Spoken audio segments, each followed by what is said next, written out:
but hell, I don't know it at all.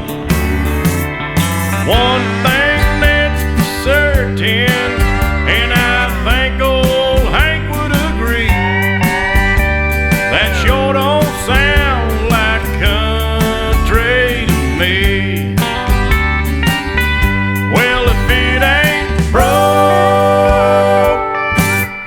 don't fix it.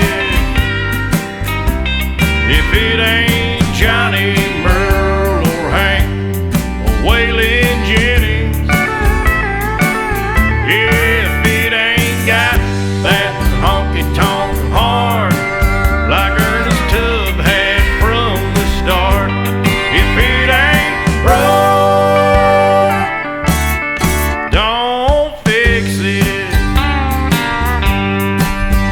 Well, nowadays in Nashville is like the Hollywood of the South. So-called country singers singing songs they know nothing about.